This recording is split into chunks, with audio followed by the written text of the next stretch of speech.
سب سے پہلے تو میں دو چیزوں کی آپ کو وضاحت کرتی ہوں۔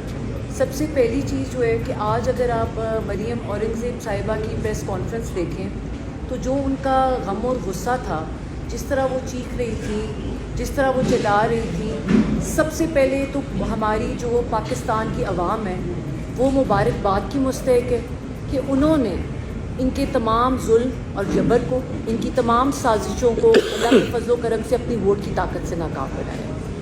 اس کے بعد جو ایک امپورٹنٹ بات جس سے انہوں نے شروع کی اپنی پریس کانفرنس وہ ہے حلقہ 49، جہاں سے میرے والد میجر طاہر صادق صاحب جو ہے وہ 65,000 کی لیڈ سے وہ سیٹ جیت چکے ہیں۔ اب وہ جو بات کہہ رہی تھی یا تو انہوں نے ہوم ورک نہیں کیا ہوا تھا یا انہیں سمجھ نہیں تھی۔ جو کمشنر صاحب نے بات کی ہے وہ انہوں نے یہ کہا ہے کہ جو 70 ہزار کی لیڈ سے جو لوگ جیت رہے تھے ان کو ہم نے ہروایا ہے۔ تو میرے والد 65,000 کی لیڈ سے حلقہ NA 49 سے جیت چکے تھے۔ آپ نے جو PMLN کے کینڈیڈیٹ ہیں شیخ آفتاب صاحب، وہ 9,500 کی سے ان کو جتوایا گیا۔ تو اس 9,500 پلس 75,000 ان کا مطلب کہنے کا یہ تھا کہ 75,000 ووٹس کا فراڈ اور گھپلا ہوا ہے۔ تو پہلی تو یہ کلیریفیکیشن ہوگی۔ دوسری انہوں نے جو بات کہی کہ الیکشن کمیشن جو ہے وہ 3 دن انتظار کرتا رہا کہ لوگ ہمارے پاس اپنی شکایات لے کر آئیں۔ تو میں ابھی آپ کے ساتھ شیئر کروں گی، میں ابھی آپ کے ساتھ شیئر کرتی ہوں۔ ہم 2 دفعہ الیکشن کمیشن میں گئے، الیکشن کمیشن کا آرڈر میرے پاس موجود ہے۔ جو پہلا ان کا آرڈر تھا وہ یہ تھا کہ RO کے پاس آپ جائیں اور 45 کے مطابق جو فارم 47 ہے وہ ہماری غیر موجودگی میں یا میرے الیکشن ایجنٹ کی غیر موجودگی میں وہ فارم جو ہے وہ ایشو ہے۔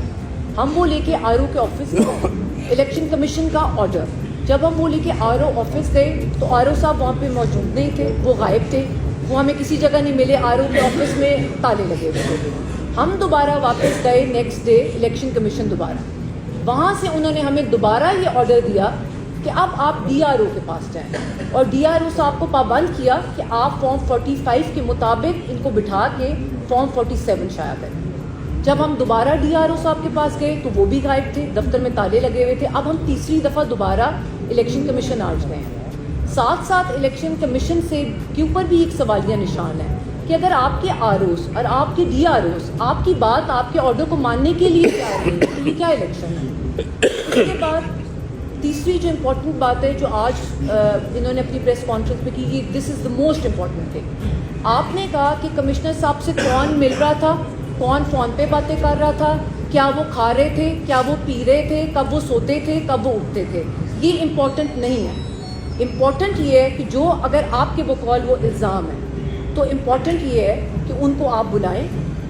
اس میں بہت سادہ سا فارمولہ ہے، اس میں کچھ آپ کو کرنے کی ضرورت نہیں ہے۔ اگر آپ سمجھتے ہیں کہ ان کا الزام ہے، تمام کینڈیڈیٹس جتنے بھی پنڈی ڈویژن کے ہیں آپ ان کو کسی بھی جگہ بلا لیں، میڈیا کے تمام نمائندگان کو بلا لیں، ہم اپنے فارم 45 لے جائیں گے۔ آپ DROs کو پابند کریں، ROs کو پابند کریں پنڈی ڈویژن کے، وہ تمام لوگ وہاں پہ آ جائیں گے اور دودھ کا دودھ اور پانی کا پانی جو ہے وہ بالکل واضح ہو جائے گا کہ کون کہاں پہ اسٹینڈ کرتا ہے۔ اس میں ہمیں اس کو الجھانے کی ضرورت نہیں ہے، اس ایشو کو کہ کون ان سے مل رہا تھا، کیا وہ کھا رہے تھے، کیا وہ پی رہے تھے۔ اس کا سادہ سا اور سمپل سا سولوشن ہے کہ آپ آئین اور قانون کے مطابق اگر ساری چیزیں چاہتے ہیں اور اگر آپ کلیم کرتے ہیں کہ آپ جیتے ہوئے ہیں، ہمارے پاس ہمارے تمام فارم 45 موجود ہیں، آپ جو جگہ سلیکٹ کریں گے وہاں ہم آ جائیں گے اور تمام ROs اور DROs آ جائیں اور اس چیز کا جو ہے وہ کلیئرٹی کے ساتھ لوگوں کو سمجھ آ جائے۔ تھینک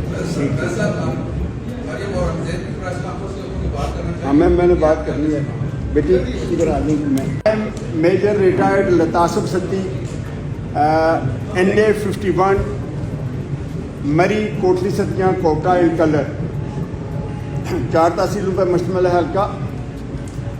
میرے بھائیو یہ اللہ تعالیٰ کی کرم نوازی ہے، جیسے بزرگوں نے بتایا کہ اس چٹھا صاحب کا، لیاقت چٹھا جو ہیں کمشنر، ان کا ضمیر جاگ اٹھا اور انہوں نے وہ سارا سلسلہ جو ہے وہ سامنے کر دیا جو کہ ہم سے چھپا کے اس کے اوپر بہت بڑی واردات ہو رہی تھی۔ اور اس میں یہ سمجھتا ہوں کہ یہ عمران خان کی نیک نیتی ہے، اس کا مقصد سپن ہے، اس کا اس ملک اور قوم کے ساتھ لگاؤ ہے، جس کی بنا پہ اس نے گولیاں کھائیں, اس کو جیل میں ڈالا, سارا سلسلہ کیا, لیکن وہ بندہ جو ہے وہ اس نے ہار نہیں مانی, حقیقی آزادی سے وہ پیچھے نہیں ہٹا. اور آج اللہ تعالیٰ کے فضل و کرم سے ایک کمشنر لیول کا بندہ اٹھ کے وہ گواہی دے رہا ہے کہ جو کچھ ہوا ہے وہ سارے کا سارا غلط ہوا ہے. یہ آپ سب نے لوگوں نے ووٹ ڈالی ہوگی. میں عمران خان کی طرف سے آپ سب لوگوں کا شکریہ ادا کرتا ہوں کہ جس جوش سے, جس جذبے سے, جس طریقے سے آپ لوگوں نے اس دفعہ ووٹ ڈال کے ان کا تیا پہنچا کر دیا, اس سے پہلے اس کی کوئی مثال نہیں ملتی. میری 77 سال کی زندگی میں پہلی دفعہ میں نے دیکھا کہ الیکشن, جیسے کسی بزرگوں نے بتایا کہ اتنے ریگڈ ہوتے ہیں اور اس طریقے سے کیے جاتے ہیں. اس طریقے سے آج دن تک یہ معاملہ نہیں کیا گیا. اس ریگنگ میں بہت ساری چیزیں انوالو تھیں. میں اگر اس کی ڈیٹیل میں جاؤں تو وہ آپ کا اور ٹائم ضائع ہوگا. بات صرف اتنی سی ہے, جیسے بیٹی نے بتایا کہ فارم 45 ہمارے پاس موجود ہیں, اوریجنل موجود ہیں, جن کے اوپر اس پریزائڈنگ آفیسر کے, اسسٹنٹ پریزائڈنگ آفیسر کے سائن انگوٹھے موجود ہیں. وہاں پہ جو ایجنٹ ہمارے بیٹھے تھے ان کے سائن موجود ہیں, اوریجنل ہمارے پاس موجود ہیں. ہم وہ لے کے آتے ہیں. ہم سب کی, یہ جتنے بھی یہاں ہیں, وہ ایم این اے کے کینڈیڈیٹ ہیں یا ایم پی اے کے ہیں, ہماری ڈیمانڈ یہ ہے کہ اس فارم 45 کے مطابق ہمارا رزلٹ جو ہے اس کو ڈکلیئر کیا جائے. یہی ہمارا حق بنتا ہے اور یہی اس کے فرائض میں شامل ہے کہ انہوں نے جو حلف اٹھایا ہوا ہے اس حلف کی وہ پاسداری نہیں کر رہے. انہوں نے آر او آفس کو سیل کر کے, بند کر کے, اندر اپنی مرضی کے رزلٹ بنانے کی جو کوشش کی ہے. میں نے تو اپنے آر او کے خلاف میں ایف آئی آر کٹوانے کے لیے چلا گیا, 2 جگہوں سے وہ ہو کے نہیں ہوئی, تو پھر میں جو ہے نا وہ 22A کے تحت گیا. معاملہ ان پروسیس ہے, میں اس کو چھوڑوں گا نہیں, کسی صورت میں نہیں چھوڑوں گا. میں بھی فوجی آدمی ہوں, لیکن یہ معاملہ جو ہے, یہ جو کچھ ہو رہا ہے یہ ٹوٹلی غلط ہو رہا ہے.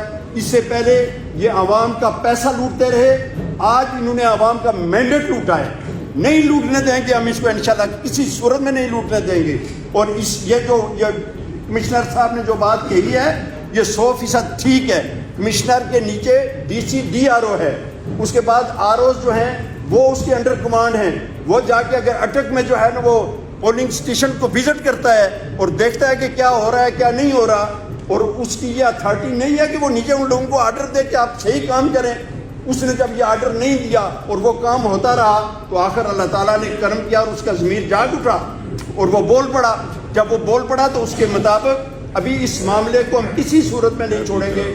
جیسے انہوں نے ڈیسائیڈ کیا کہ منڈے کو جو ہے ہم الیکشن کمشنر آفس جائیں گے, اگر وہ بات مان گئے تو ٹھیک, اگر نہ مانے تو ہم آخری حد تک جائیں گے اور اپنا حق جو ہے وہ لے کے رہیں گے.